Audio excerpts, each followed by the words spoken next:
So I'm going to be really honest with you guys. Right now I'm recording this at 4 p.m. on Monday, and I've been racking my brain for the past hour trying to figure out what to say. Like, I've been sitting here legit in front of my computer screen thinking, what could I possibly say? Like, what am I going to do? Like, I've got plans for ways to celebrate this thing, but what am I going to say to people? And I mean, all I can really say is I'm just mind boggled. So over the weekend, the channel reached the milestone of 200,000 subscribers, which is just unreal.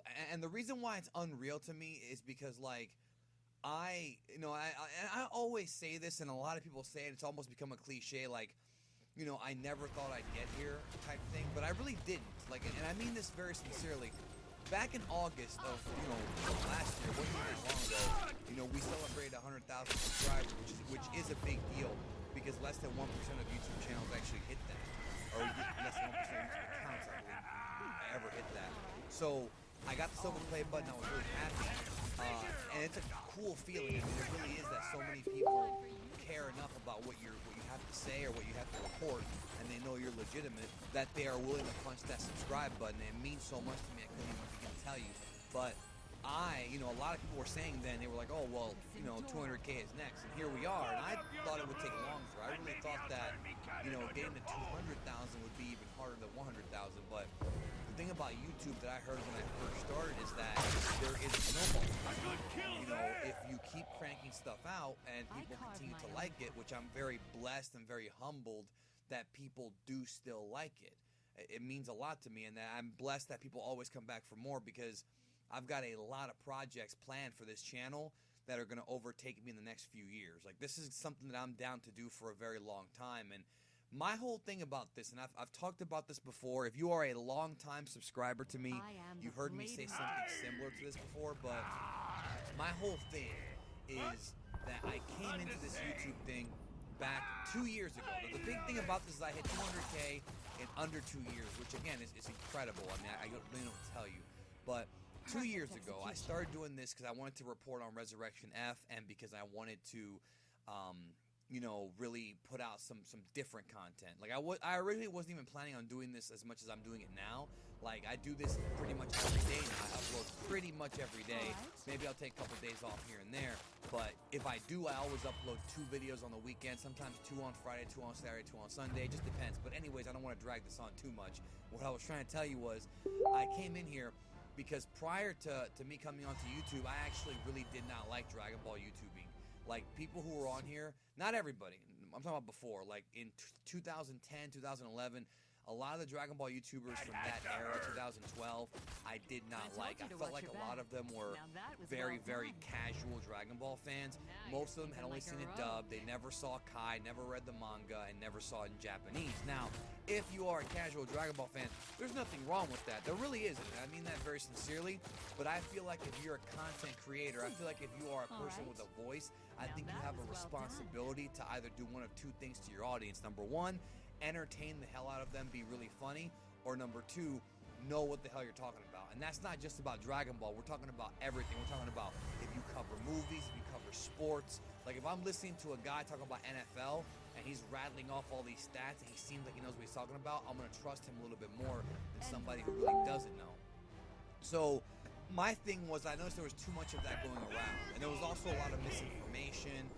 A lot of the misinformation in the fandom had pretty much been around for years. It wasn't the YouTuber's fault. A lot of them weren't aware of Kanzenshu, much less went on the message board.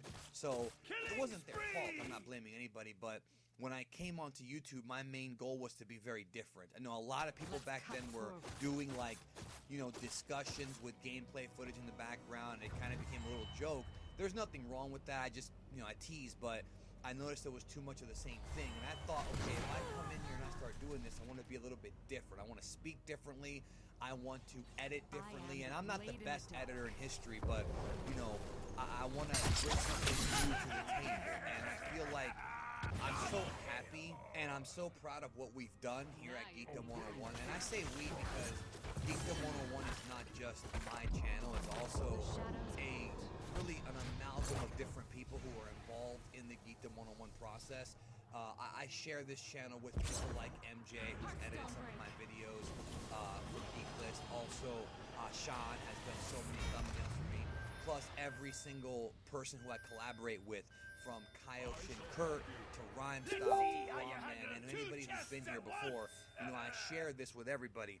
I do a lot of collaborations with a lot of smaller channels because these people who I collaborate with, I feel they bring something to the table. They're very intelligent.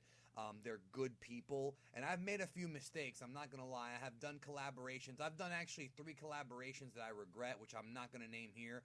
Those of you who know me know what I'm talking about. But most of them have been really, really, really positive and have been great experiences, and I'm very, very happy about it. And I'm also happy that I feel like the Dragon Ball fandom now, who at least the ones who have watched my videos, have kind of opened their horizons a bit. Like I know that people have started to kind of appreciate some of the deeper aspects of the series, not just by watching it in Japanese, but I would say my core base of subscribers, like I have 200,000 now, which I'm very happy about, but really, I would say probably about 50 to 75,000 are like the real hardcore Dragon Ball fans. I think the other ones are a little bit more casual. Maybe I'm wrong about that, but it just seems that way based on the certain kind of videos that I do, and I think the really hardcore ones, the ones that really engulf all this stuff, I think have loved Dragon Ball more. And if I have done anything to make you love the series more, despite all its flaws, and it's got issues, it's not even a secret, then I think that my job has been accomplished. And that's kind of what I want to do here on the channel, is entertain and educate.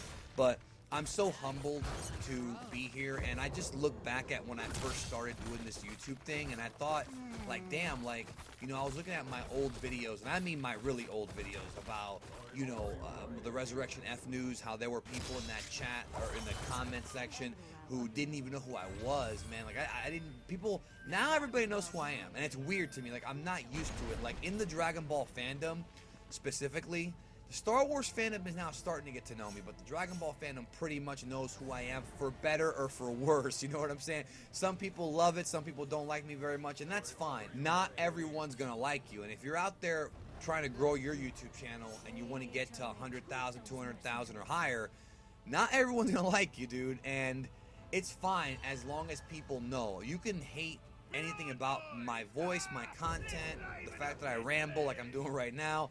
It's fine, it's cool. I swear to God, it's cool, but understand that you just have to remember, no matter what, like, my goal is to not bullshit you, and that was my whole thing from day one, and I haven't bullshitted anybody from day one. My thing is this: you can come on YouTube, and there are other channels that I've seen that have blown up faster than I have, bigger than I have, and I don't care. I do not care.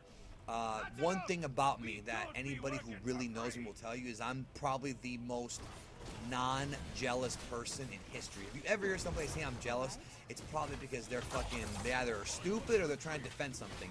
I am so happy when other people I work with, like AJ, for example, like Amber, when they come on my video and they get subscribers and they grow. I'm so happy when people like Afro end up paying off a car, or people like Dino pays off their student loans. You don't understand how happy I am, because I care about these people. I want people to get big. I want people to be successful in their business. I want them to do sponsorships. I want channels to grow. I am not afraid of competition at all with anybody, because the thing about me that I've learned in life, and the reason why I'm not jealous of anybody, I never will be, is because I know that hard work and dedication will get you what you want.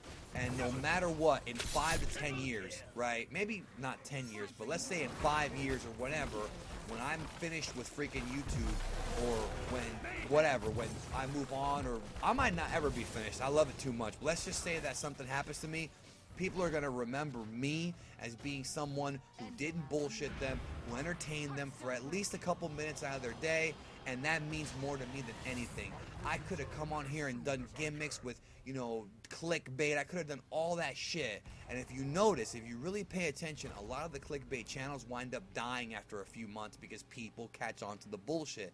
So I could have just as easily been very cheap and done shit for cheap views and done million view videos off the hop. Like, you know what I mean?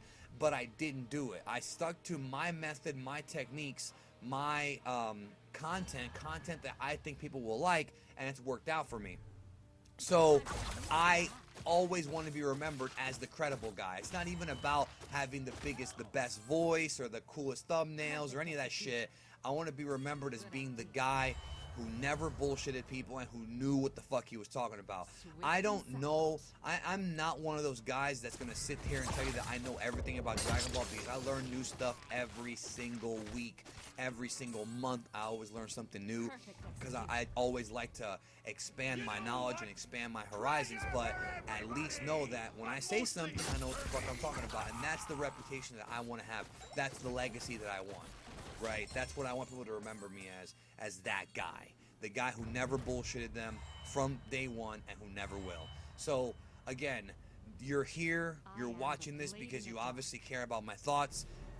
Thank you for that. It really means a lot to me. Trust me, it really does, because if it wasn't for all of you out there, I would not be in the place where I'm at right now, where I'm genuinely freaking happy. Like, I am genuinely really happy right now, dude. Like, my life is so happy.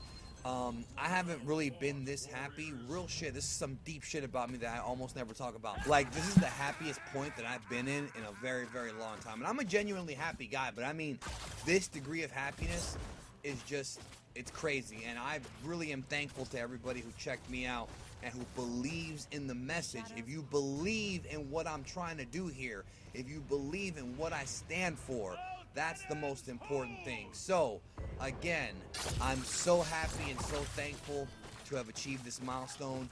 And it's crazy because I remember a long time ago I read that if you hit 250K, that you are considered a big YouTuber from YouTube. Like, actually, Google does not consider you a big YouTuber until 250K, which to me, I'm right around the corner from that now. We're probably going to hit that this year, and I'm blessed and shocked because I never thought it would happen.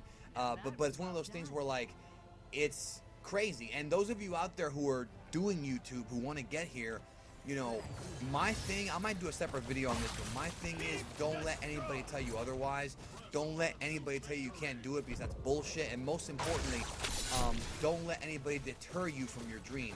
Be smart about it. You know, if you have to, like, you know, obviously don't do something dumb like quit your job to do YouTube. Don't do that yet. You know, obviously you have to be smart about your money and things like that. But if you want to, you know, become a content creator full time, and even if you don't monetize, even if you do it for the art, whatever your reason is, don't let anybody tell you you can't do it. And if you have to make adjustments on certain things and change certain things, don't be afraid to try it, because the beautiful thing about YouTube is YouTube does give you an opportunity to try different things out. There's really a limitless scope to what you can do here. So thank you again. Never give up. And I know it seems very cliche. I don't want to sound like that fucking cliche guy who wears the John Cena Fruity Pebbles t-shirts here, but it's true. You just can't give up.